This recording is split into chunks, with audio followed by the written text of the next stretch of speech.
Hello বন্ধুরা, আমি হাসনাত। তোমরা দেখছো আমার চ্যানেল ম্যাথ্রিক্স বাই হাসনাত। বন্ধুরা, আজকে আমরা ডাব্লিউবিপিএসসি ফুড এসআই 2023-এর 35 নম্বর সেট নিয়ে আলোচনা করবো। আছে কিছু গুরুত্বপূর্ণ অঙ্ক এই সেটে। তো চলো শুরু করবো আজকে ক্লাস। আচ্ছা, প্রথমেই একটা জিনিস তোমাদেরকে সরি বলি, কারণ আমি এই যে এর আগে 34 নম্বর সেট ছিল, তাতে এই প্রশ্নটা আমি ভুল অ্যান্সার তোমাদেরকে বলেছিলাম, যেটা আমি একটু শুধরে নিতে চাই। দেখো, আমি এখানে একটি তারা আছে, আমি তিনটি তারা ধরেছিলাম, যে কারণে অ্যান্সার ভুল এসেছিল। ওকে, এখানে বলা আছে যদি একটি তারা চারটি বৃত্তের সমান হয়, মানে একটি তারা মানে শুধু টি ধরে নাও তারাকে, তাহলে চারটি বৃত্ত মানে 4b এটা সমান। আর বলেছে তিনটি বৃত্ত মানে 3b সমান হচ্ছে চারটি হীরক মানে 4h ধরে নাও, হীরক মানে এইচ ধরে নাও। আমাকে তারা আর হীরকের যে অনুপাত সেটা বের করতে বলেছে। ঠিক আছে, এখানে দেখো চারটি বি আছে, এখানে তিনটি বি সমান করতে গেলে কি করতে হবে, এটার সঙ্গে 4 গুণ করতে হবে। তা আমি দুই পক্ষ 4 গুণ করে দেবো, তাহলে এখানে পাবো 12টা বি সমান হবে 16টি এইচ বা হীরক। আর এটা একে 12 করতে গেলে 3 গুণে গুণ করতে হবে, এদিকে 3 গুণ করে দাও, তাহলে আমরা পাবো তিনটি তারা সমান সমান 16টি হীরক। সরি, 4 3 12টি 12টি বৃত্ত। দেখো, দুই জায়গায় 12টি বৃত্ত পেয়ে গিয়েছে, এই জায়গায় 12টি বৃত্ত, এই জায়গায় 12টি বৃত্ত। তো 12টি বৃত্ত মানে হচ্ছে তিনটি তারা, আর 12টি বৃত্ত মানে হচ্ছে কত, 16টি হীরক। তাহলে আমরা বলতে পারি তিনটি তারা আর 16টি হীরক সমান। যদি এরকম থাকে তাহলে তারা এবং হীরকের অনুপাত কি হয় বন্ধুরা? তারা ও হীরকের অনুপাত উল্টে যায়। ঠিক আছে, হীরক মানে তারা 16 হয়ে যাবে আর হীরক 3 হয়ে যাবে। তো 16:3 এটা হবে আমাদের অ্যান্সার। কেন হয়? কারণ তুমি যদি এই ইকুয়েশন থেকে করো, তো T/H যদি আনো, T/H, তাহলে কি হবে, হীরকের সঙ্গে 16 গুণ হয়ে আছে, তো হীরক কোনাকুনি গুণ হয়ে ওপরে 16 থাকবে, আর তারার সঙ্গে 3 গুণ হয়ে আছে, তারা 3টা নিচে চলে আসবে। তাহলে তারা হীরক সমান আমরা কি পাবো, 16:3। ঠিক আছে, এটা হবে। তো অ্যান্সার হতো অপশন ডি। আমি ভুল করে 16:9 অ্যান্সার করে ফেলেছিলাম, তো তার জন্য সরি। আমি নিজের ভুলটাকে শুধরে নিলাম। চলো আমরা আজকের যে আসল প্রশ্ন সেদিকে যাব। 9 নম্বর কোশ্চেন, বিকাশ একটি কাজের দায়িত্ব নিল এই শর্তে যে প্রতিদিন কাজের জন্য 50 টাকা পাবে, কিন্তু সে যদি অনুপস্থিত থাকে তাকে প্রতিদিনের জন্য 10 টাকা ফাইন করা হবে। যদি সে 30 দিন পর 900 টাকা পেয়ে থাকে, তবে সে কতদিন কাজে অনুপস্থিত ছিল? সিম্পল অ্যালিগেশন মেথড যদি তুমি করো, দেখো কিছুদিন প্রেজেন্ট ছিল আর কিছুদিন অ্যাবসেন্ট ছিল। যদি আমি ধরে নিই, সাপোজ এরকম ধরে নাও যে প্রত্যেক দিন 30 দিনই সে প্রেজেন্ট ছিল, তাহলে 30 দিন সে 50 টাকা করে পাবে। তার মানে 30 আর 50 গুণ করলে 5 3 1500 টাকা, সে টোটাল 1500 টাকা পেত, প্লাস 1500 টাকা।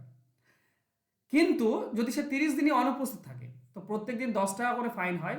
30 দিন অনুপস্থিত থাকলে তাকে 300 টাকা ফাইন লাগবে, মানে -300 টাকা হয়ে যাবে। কিন্তু সে পেয়েছে কত, সে মোট 900 টাকা পেয়েছে, তো এই 900 টাকাটা মাঝে লিখতে হয়। এটা পেয়েছে তাই প্লাস, কোনাকুনি বিয়োগ করলেই আমরা কি পাই, অনুপাত পেয়ে যাই। একই চিহ্ন থাকলে নর্মাল বিয়োগ হয়, 1500 থেকে 900 বিয়োগ করে দাও, 1500 থেকে 900 বিয়োগ করলে 600 আসবে। আলাদা চিহ্ন থাকলে যোগ হয়ে যায়। ঠিক আছে, +900 আর -300 আছে, যোগ করে দিলে আমরা 1200 হবে। তাহলে অনুপাত 600 দিয়ে কাটলে 2, এটা 600 দিয়ে কাটলে 1, এই হচ্ছে অনুপাত। 30 দিনের মধ্যে 2 ভাগ উপস্থিত ছিল, তার মানে 20 দিন, আর 1 ভাগ মানে 10 দিন অনুপস্থিত ছিল, তাই না? 3 ভাগ তো টোটাল, 3 ভাগ যদি 30 হয়, তো 1 ভাগ 10 আর 2 ভাগ 20, তাহলে অনুপস্থিত ছিল 10 দিন। অ্যান্সার হবে অপশন এ। চলো নেক্সট। এক ব্যক্তি 5% হার সুদে 8,000 টাকা ধার করলো এবং ওই টাকা দিয়ে একটি বাড়ি কিনলো। ওই বাড়ির ভাড়া থেকে মাসে 100 টাকা জমিয়ে সে কত বছরের সুদে মূলে ধার শোধ করবে? ওকে, সুদে মূলে টোটাল কত শোধ করবে সেটা আমাকে বের করতে বলেছে। ওকে, তো ব্যাপারটা যদি আমরা এরকম ব্যাপারটা দেখি যে 8,000 টাকা আছে, এই 8,000 টাকা 5% হারে যদি সুদ হয়, তো টোটাল সুদ কত হবে এক্স বছরে। আমার বছর তো জানেন, এই ধরো এক্স বছর, তাহলে আসল ইন্টু সুদের হার ইন্টু সময় ডিভাইডেড বাই 100, এটা হচ্ছে সুদ, এক্স বছরের সুদ।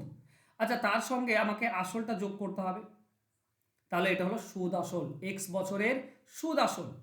আচ্ছা, একটা জিনিস বলো, মাসে যদি 100 টাকা ইনকাম করে, তাহলে 1 বছরে কত হবে, মানে 12 মাসে কত হবে, 1 বছরে হবে 1200 টাকা।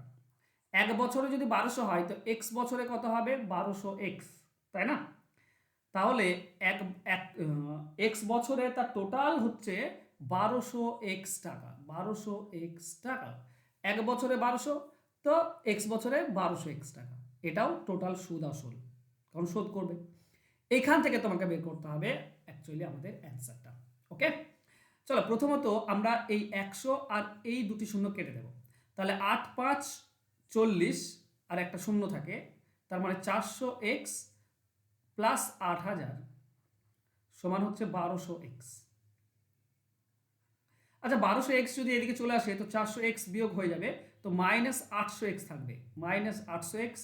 আর 8000 যদি এদিকে আসে তো -8000। মাইনাস তুলে দাও, এক্স এর মান আমরা কি পাবো 800, আর এখানে 800 কাটলে 1 আর একটা শূন্য থাকবে, তার মানে 10। এক্স এর মান 10, মানে 10 বছর আমাকে 10 বছর পর শোধ হবে। ঠিক আছে, তোমরা এটা 10 বছর পর সুদ আসল বের করো আর এটা 10 বছর পর করো, দেখবে একই পেয়ে যাবে। ঠিক আছে, 10,000 টাকা। 2,000 টাকা 10 বছরে 2,000 টাকা সুদ হবে, তো সুদ আসল হবে 10,000।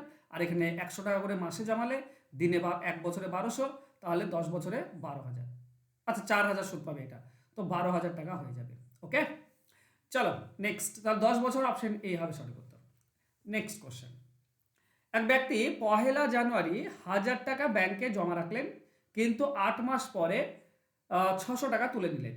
বার্ষিক সুদের হার 3% হলে বছরের শেষে তিনি মোট কত টাকা পাবেন? দেখো 8 মাস খেটেছে, প্রথমে 1,000 টাকা জমা দিয়েছিল, এটা 8 মাস খেটেছে, এতে কারোর কোনো ঝামেলা নেই।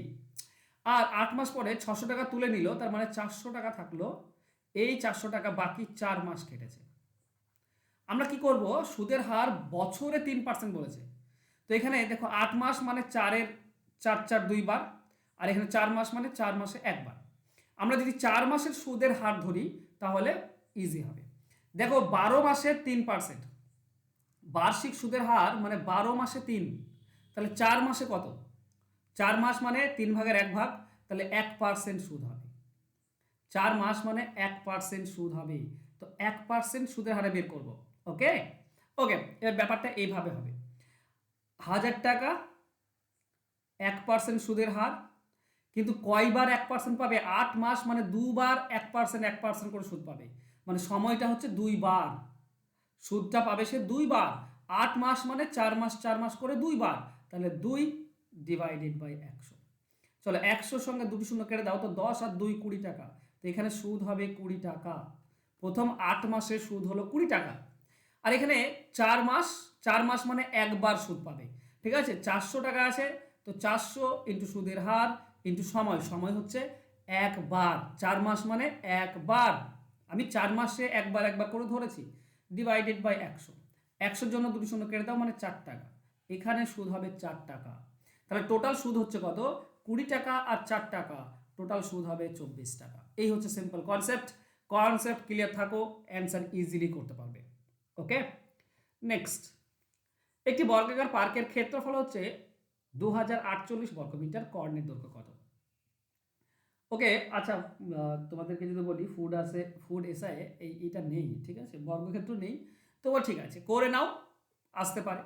ঠিক আছে, আসতে পারে, করে নাও, কারণ ওরা কোনো না কোনো অজুহাতে দেখাবে, যদিও সিলেবাসে নেই তবু করে দিচ্ছি। দেখো কর্ণের দৈর্ঘ্য বের করার একটা সিম্পল নিয়ম আছে, কর্ণের দৈর্ঘ্য বের করার একটা সিম্পল নিয়ম আছে, যদি ক্ষেত্রফল বলে দেয়, ঠিক আছে, সেটা কি? সেটা হচ্ছে রুট ক্ষেত্রফল, রুট ক্ষেত্রফল 48 ইন্টু 2, রুট ক্ষেত্রফল ইন্টু 2 যদি করে দাও তাহলে তোমরা সরাসরি কর্ণ পেয়ে যাবে, রুট আন্ডার ক্ষেত্রফল ইন্টু 2। বুঝতে পারলে? এটা বর্গক্ষেত্রের ক্ষেত্রে কিন্তু। ওকে, তাহলে দেখো এই 2048 আছে, এটাকে আমরা বলতে পারি 1024 ইন্টু 2, তাই না? 2048কে 1024কে 2 দিয়ে গুণ, আর একটা 2 তো আছেই। এবার খেয়াল করো, এই যে 1024 আছে, 1024 মানে কত বেরিয়ে আসবে? 1024-এর রুট করলে 32 হয়, আর দুটি 2-এর জন্য একটি 2 বেরিয়ে আসবে, তার মানে হচ্ছে 64। কর্ণের দৈর্ঘ্য হবে 64, অপশন ডি হবে সঠিক উত্তর। দেখো আমি অনেক জায়গায় ভুল করতে পারি, এমন নয় যে আমি করতে পারি না, ঠিক আছে, আমি বলছি না যে আমি ভুল হয় না আমার দ্বারা, আমার দ্বারা ভুল হতে পারে, কিন্তু সেই ভুলটা শুধরানোর দায়িত্ব কমেন্টে বলে দেবে, স্যার এই জায়গাটা ভুল হলো দাদা, এই জায়গাটায় ভুল করলে ঠিক করে নাও, আমি ঠিক করে নেবো। হতে পারে আমি তো লাইভ করাচ্ছি আর আমি এডিটিং করি না, সরাসরি তোমাদেরকে এগুলো রেকর্ড করেই দিয়ে দিই, ঠিক আছে? তো ভুল অনেক সময় হতে পারে, আর আমি মানুষ, আর মানুষ মাত্র ভুলের অতিক্রম নয়, ভুলের ঊর্ধ্বে নয়, তো মানুষ মাত্রই ভুল হতে পারে। তো আমি যদি ভুল প্রোভাইড করে থাকি তো তার জন্য সরি, আর ভুলটা আমার একটু ধরিয়ে দিও যাতে করে আমি সেটা শুধরাতে পারি। ওকে, চলো নেক্সট প্রশ্ন। 1728 এর সাথে ক্ষুদ্রতম কোন সংখ্যা যোগ করলে যোগফল একটি পূর্ণবর্গ সংখ্যা হবে? দেখো এটা তো আমরা মুখে মুখেই পারি। 1728 দিয়েছে, দেখো 40-এর যদি বর্গ করো, 40-এর বর্গ করলে কত হয়? 1600 হয়। তার মানে এটা 1600 থেকে বেশি, ঠিক আছে? অ্যাকচুয়ালি কি বলতো, কত যোগ করলে পূর্ণবর্গ সংখ্যা হবে, মানে এর থেকে বেশি আমাকে নিতে হবে। আর এর থেকে বেশিটা কত জানো? 42-এর স্কোয়ার। 42-এর স্কোয়ার মানে হচ্ছে 1764। তাহলে 1728-এর সঙ্গে কত যোগ করলে 1764 হবে? 1764 বিয়োগ করে দাও, 1728 বিয়োগ করে দাও, কত হবে? 8 14 6 1 3 36, 36 যোগ করলে আর কি পূর্ণবর্গ সংখ্যা হবে, মানে 1764 হচ্ছে পূর্ণবর্গ সংখ্যা। 28 আছে, তাহলে 36 যোগ করলে 1764 হয়, একটা পূর্ণবর্গ সংখ্যা হয়, মানে 36 হবে সঠিক উত্তর। এছাড়া বের করার যদি নিয়ম বলো তাহলে এভাবে করতে হয়, 17 28 আছে, 2 ঘর করে নিতে হয় ডান দিক থেকে। 17 নেবে প্রথমে, তো 4 4 16, যত দূর যায় 1 নামবে, আর এখানে বসবে 28। এই 4 এদিকে আসলে দ্বিগুণ হয়ে যায়, ওকে, 4 এদিকে আসলে দ্বিগুণ হবে। তো 1 বসালে 1 1 কে 81 হচ্ছে, কিন্তু যেহেতু যোগ করার কথা বলেছে মানে এক ঘর বেশি নিতে হবে, মানে 2 নিতে হবে, 2। তাহলে 62-র সঙ্গে 2 গুণ করলে কথা 164, তো 164 লিখবো। দেখবো যে কতটা কম বেশি, 164 তো বেশি, কতটা কম বেশি? 36, মানে ওপরটা যদি 36 বেশি হতো তাহলে মিলে যেত, ওপরটায় 36 কম আছে, তাহলে 36 যোগ করতে হবে। ওকে, 36 যোগ করতে হবে, এটা আমাদের অ্যান্সার হবে। চলো নেক্সট। 2টি লোক এবং 7টি বালক একটি কাজ 4 দিনে করতে পারে, 4টি লোক এবং 4টি বালক করতে পারে 3 দিনে, একটি লোক ওই কাজটি কত দিনে করবে? তো এটা বের করার নিয়ম হচ্ছে 4 দিনে 2টি লোক আর 7টি বালক লাগে, এক দিনে কত লাগবে? যদি দিন তুমি 4 গুণ কমিয়ে দাও তাহলে লোক 4 গুণ বাড়াতে হবে, মানে 2টি লোকের জায়গায় 2 4 8 জন লোক লাগবে, আর 7টি বালকের জায়গায় 7 4 28টি বালক লাগবে। আবার দেখো 4টি লোক 4টি বালক 3 দিনে করে, তো একদিনে করতে গেলে 3 গুণ লোক লাগবে, মানে 4টি বালকের লোকের জায়গায় লাগবে 4 3 12টি লোক, আর 4টি বালকের জায়গায় 4 3 12টি বালক লাগবে। তোমরা যদি লোক এইদিকে নিয়ে এসো তাহলে 4টি লোক থাকবে, আর 28 এদিকে আসলে 12 বিয়োগ হয়ে যাবে, তার মানে 12 মানে 16 থাকবে। ওকে, এবার একটি লোক মানে কত? আচ্ছা, 2টি মানে প্রথমে বের করে নাও, 2টি লোক মানে হচ্ছে 8টি বালক, এটা বালক সরি, 8টি বালক। ওকে, এটা করো। তারপর একটি লোক মানে কতটি? 4টি বালক, এটাও করে নাও। কেন করলাম? দেখো 4টি বালক মানে 4টি লোক মানে 16টি বালক, এটা করতে পারতে, এই ধরেও করতে পারতে, কোনো সমস্যা নেই। দেখো আমাকে বলেছে 4টি লোক আর 4টি বালক, তো 4টি লোক মানে কত? এখান থেকে করো, 4টি লোক মানে 16টি বালক, তো আমি 4টি লোকের জায়গায় লিখতে পারি 16টি বালক।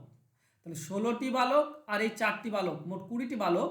এই 20টি বালক কত দিনে করে? 20টি বালক করতে পারে 3 দিনে, এটা বলা আছে।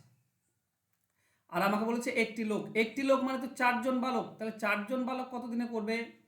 4টি বালক কত দিনে করবে?